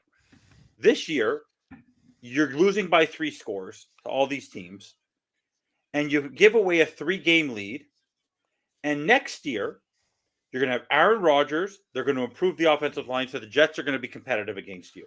Patriots got a top pick for Gerald Mayo is going to go get a quarterback in the draft. He's going to focus on the defense. He's going to hire a good OC. Maybe he'll keep Bill O'Brien. I don't know, but they'll do something. And the Patriots have a way of doing something because they have a stout defense. Mm-hmm. The Bills are not going anywhere. Joe Burrow will be back. Justin Herbert will have a better head coach. CJ Stroud's only going to get better. Trevor Lawrence is going to figure himself out. We'll see. We'll see. And then you're also going to have Deshaun Watson back, whether he's good or not. The Browns will be back. And don't forget, Anthony Richardson looks good. Anthony Richardson looks as a rookie. Too. So my point is the AFC was so up for grab for this team, and Mike McDaniel's message to his team and his players was too laissez-faire. Like the only time they got really angry was Bradley Chubb, and it actually hurt us and cost us the Titans game because of his helmet slam. Yeah. So I don't know if say it cost us. No. That game, because we ended up scoring. That was a 15-yard penalty that put them in goal line position and gave them 7 versus 3. It made a difference in that football game. It made a difference, yes. It's not the reason we lost, but yes, it did make a difference. And the reason why I blame McDaniel, and I don't blame Fangio for this, the team, the players, are never ready to start a football game. In 2 consecutive games against the Kansas City Chiefs, the team is like a hot knife going through butter. They go down the field, they kill minutes at a time, and we score, and we're down in the hole. Last night, I would have taken the ball and tried to score. Do you know why Green Bay won today? They won the toss. Came out fired. No, they won the toss, but they took the ball. That's what I mean. They came out fired. Dallas to take the lead. Yeah. The Miami Dolphins, stupidly, on the road, should have taken the ball. Right. Now, they dictated the pace. Now, I will say, so you see that offense. Do you see how the offense works with Green Bay? Do you see how well that works and how quick they can get downfield? We can't do that with Tua. We can't run a hurry up. We can't get so that's where the limitations are. That's why I do want to see him get a chance to get a quarterback. Now, the one thing we have to keep in mind, last year he went after Anthony Richardson, right? Or went to look at Anthony Richardson. So there's a good chance that they could still draft a quarterback this year, but it's going to be Mike McDaniel's pick. There's a good chance that happens. They're drafting a corner. You do know this. They're going to draft not a in the corner. first. I'm not talking They about will the first round. draft. Chris Greer will draft a cornerback in the first round. If they're going to draft anything in the first round, that's not a quarterback, and they need to go at the pass rusher. They need to go at the impact players. I am so sick and tired of reaching for offensive linemen. That has been bad. Going after trading up for Eichenberg when Creed Humphrey was there, getting Channing Tindall over Leo Chanel, going up, getting. I want your comment on this. The 2020 draft, like all the players he passed up. It's just. I know, but I want your comment on this. Okay, so you're not blaming Fangio. I'm not either. I have a concern with the when it's 3rd and 12 and they're giving up these plays. Mm-hmm. But who is to blame? And you can't say just the talent because it happens. You can't just say the talent because you're able to disguise things at the beginning of a game. Why is the team so slow to start? I think it's a lack of preparedness on the coaching staff, not only on the players, to come out that flat all the time when you give the other team the ball. They did this with Carolina. I was at the Carolina game where they came out in Miami and were down 14-0 because they start off so goddamn slow. They're not prepared for the game. Coaching has a lot to do with it. Of course. Definitely a lot to do with it. But, and I'm not trying to cop out here, it is players. Because at the end of the day, they are professionals. They do have to get themselves ready for a game. And there's been players saying, I don't need a rah-rah coach to get me hyped up. I get myself amped up for a game. So I do think that, like, Ramsey is going to come out hyper. He's going to come out playing high level. Tyreek, Chubb, they're going to play a high level. They're going to come out Tyreek for the most part. Those kind of guys are going to bring it no matter what, right? With guys like Derwin James that I liked in the draft, they're going to bring it no matter what. They're going to play with it. They're not going to come out flat. So I think it's a mixture of coaching, not preparing them, and being ready and having like a game plan. And what does that do for if that sounds confusing? Why a game plan or players being prepared? Why was that? If that's confusing to you, it's basically if you're prepared for a test, you've been studying your ass off, and you're ready for that test. You're confident. You're like, oh, dude, this is nothing, and you just get done that test. You turn it in. You got a good grade on it, and you feel good about it. But that when you don't study and you're not feeling good about it, you're going in, you're not confident. So it's like you feel good when you're prepared. But the one thing I want to know, and a lot of people are upset that they like to do the dancing and doing the touchdown celebrations. I don't really care about that, whatever. But I do want to know if that stuff's taking place of the preparation or if it's both things are happening, because I want to see them. Like Belichick would even say, so for any of you guys, and you can find it on NFL Films, NFL Network, Belichick said, you should be happy you made a play. He said, did we make a play here or not? Because I can't tell. He was showing his team a video of somebody making a play. In fact, I think it was Jerome Mayo, who's the coach now, making a play, and no one gets excited. He said, why aren't we excited here? Everybody should be excited. Everybody should be getting up, standing up, and like hype it up, because you can be excited when you make a play. So it's fine that they're celebrating. I like that culture. But I do think McDaniel might need to just have his finger on the pulse just a little bit more accountability. And no one's making excuses, which is good. No one's panicking when they're down. But he just got to. He's afraid to lose his job. And he doesn't want to have the man. He was probably told when he was hired that the locker room needed a little more coddling because of what happened with Flores and how he was ripping Tua and this. But at the same time, that's before the game. During the game, if you go watch any other coach, go watch Dan Campbell, go watch anyone, go watch John Harbaugh, go Nick Saban, and you know this, okay? Give you just think, because I know you want to go in a few minutes. Do you know how long do you think that Kalen DeBoer will last in Alabama if he loses 3 games in the next season? Oh, not long. Exactly. Not long. There's an expectation from Stephen Ross and this fan base that we want a winner. You went to get Tyreek Hill. You went to get Jalen Ramsey. You went to go get Bradley Chubb. You gave up picks. You tried to pull the Rams, and now you've gone no further than anybody else. We are if the Lions win tonight, Tony's right. we are The last team to we have the longest drought in the playoff for a playoff. we will have the longest drought. Yeah.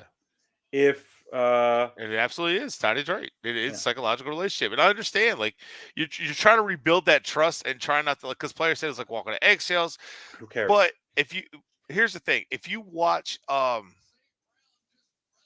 Van Noy talking on the podcast with Marlon Humphrey, he was talking about he was a part of a civil war between the GM and the head coach. There is toxicity in this team, in this franchise. And Mike Wallace said it after Tannehill left, had success. He goes, "It was never you. It was always that toxic franchise." That's part of it is because you have so many people that have so much say. And yeah, you know what? McDaniel might have been told that. He might be afraid to lose his job. And that is not a McDaniel problem. That is a Ross.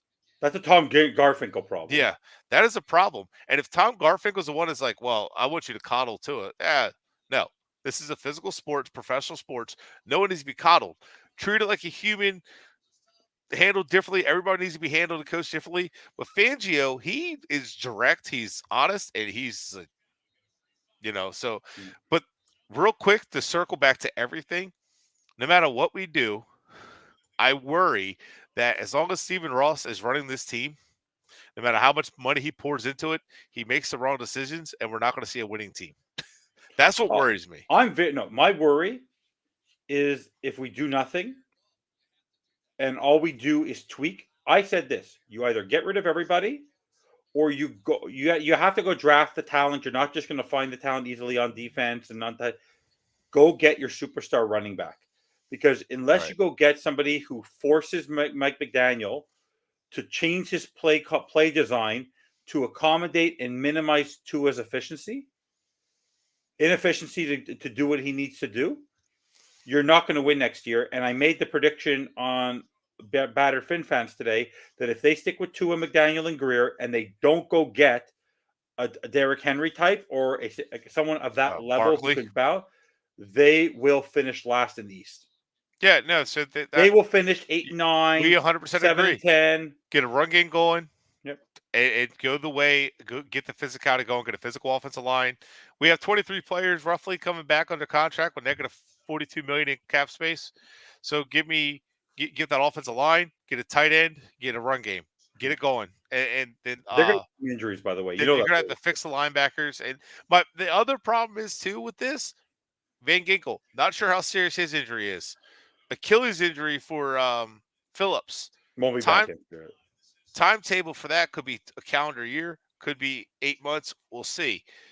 Chubb's ACL could be a calendar year, could be back. We'll see. So I'm not 100% sure. Like, we're going to have pass rushers healthy for the beginning of the season and ready to go. So there's a lot of questions, a lot of things to be fixed. McDaniel said he wants to add a pass rusher every effing offseason is what he said. We didn't add one this year. Can we add one this offseason? Didn't have one last year. So let's add it. Thank you, JM. Thank you. I haven't seen him in a long time. He's here for you. Guys, I really appreciate it. We have but Bret may not realize this. We have over 63 people watching currently, and you want to leave. I appreciate the time, but I got kids. So do I. I put my kids to sleep. I locked them in their rooms 2 hours ago. My daughter was at their Meemaw, so I gotta get some love before I go to bed. No, it's by the way, you gotta love this. The Lions right now. I'm not either. The Lions right now are 4th and 1. They're up 14-10. They're on like the 3-yard line, 2-yard line, and they're going for it. This is typical Dan Campbell. But see, again, that's where I like McDaniel because he's not afraid to do that kind of stuff. But he doesn't have the talent to do it, though. That's very true. But he's not afraid to take risks. That's why that's one reason I say get the man some more talent and Laporta. So Laporta. So I can't tell you, like, I'm not saying how wrong. We didn't go after Laporta. Holy crap. I'm so glad we didn't get Laporta or. No, he's having a great game. I know. I'm so glad. But by the way, you know what's interesting? Do you know why they were successful today, Green Bay? Musgrave, Kraft. What did we do? Cam Smith.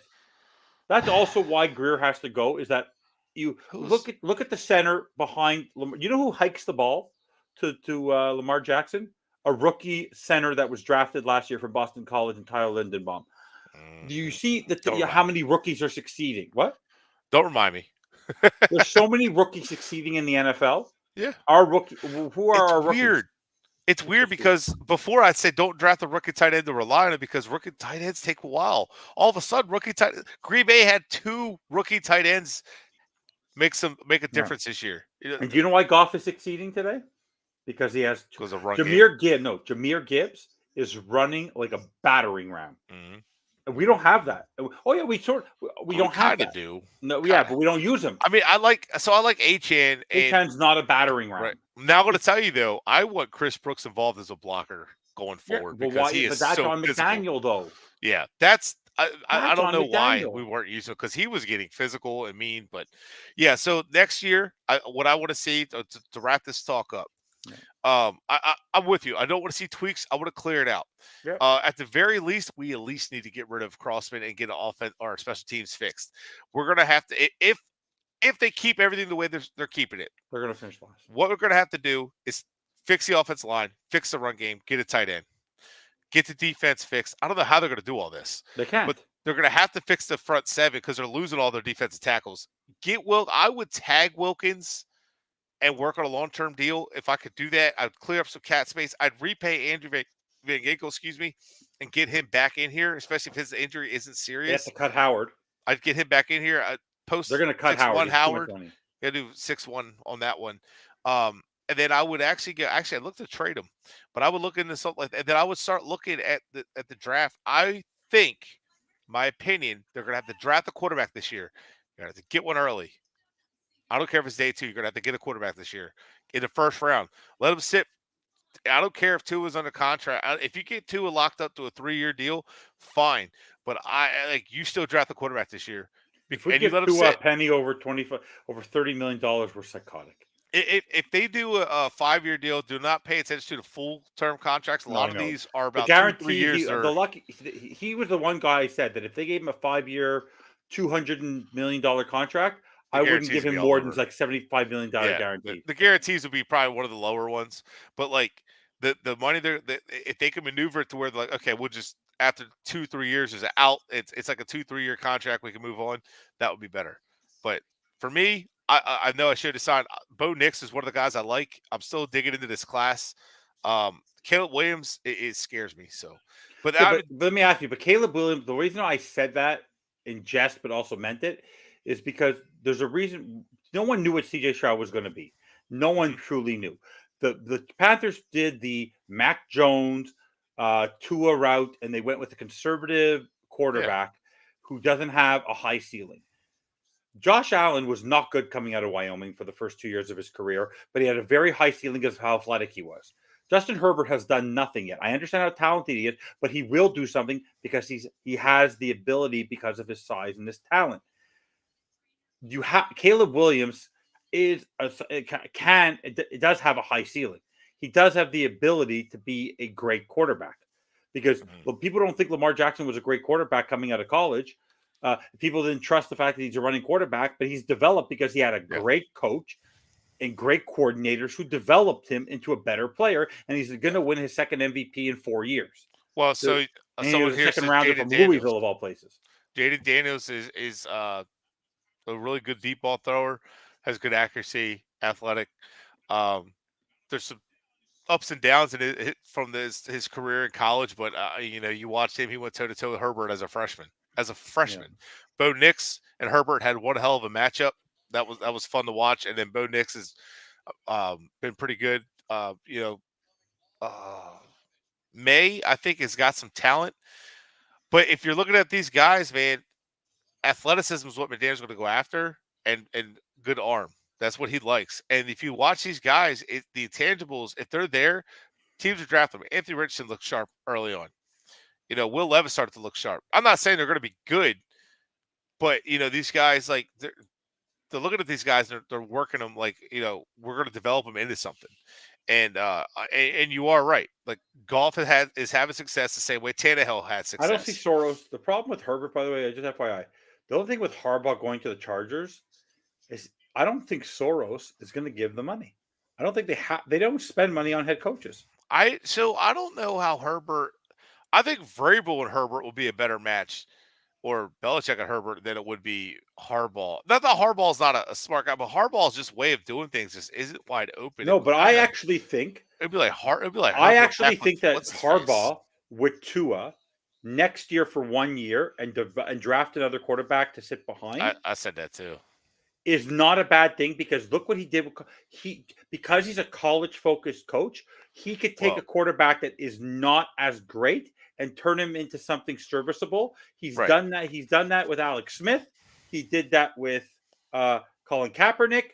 He could do something. Well, the same way Pete Carroll spent $50 million on Matt Flynn, but then found Russell Wilson and developed him.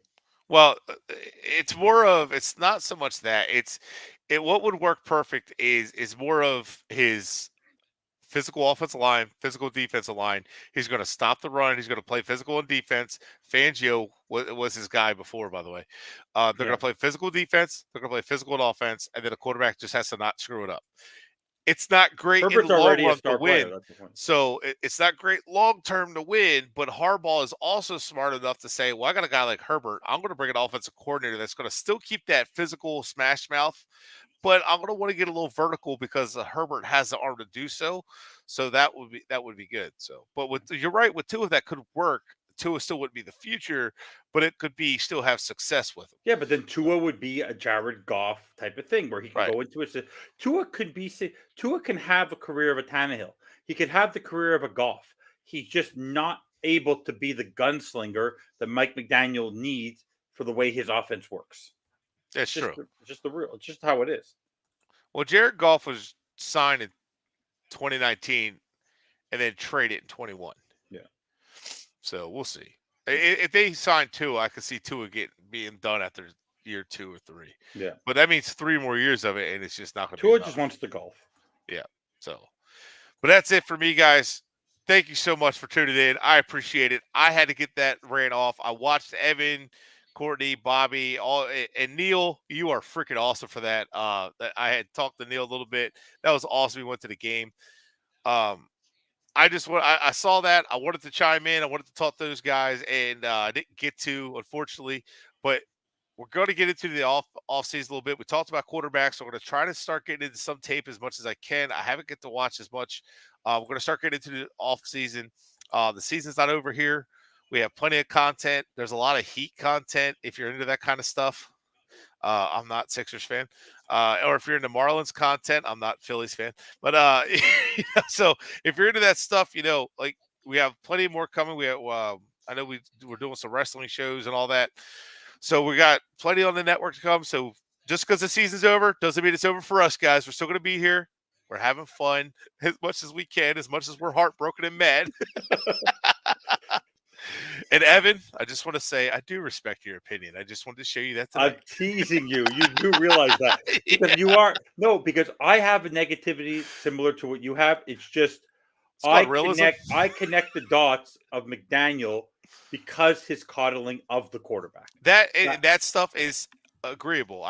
There's stuff that McDaniel's not perfect. I do think if a GM wants to keep him, I don't think it's a stupid move. I would never tell somebody you're stupid for wanting to keep a young guy like that as a head coach. No, that's fine. Yeah. That would be like, I see what you see in McDaniel. I'm not going to say get rid of him. So, but guys, thank you so much for tuning in. We appreciate all of you. Thank you, Hunter, G-Man, all you guys that hung out still, Sackman, Ray, all you guys. Make sure you like, subscribe. Until next time, guys, fins up. Frauds up, buddy. I had to be the one to say it.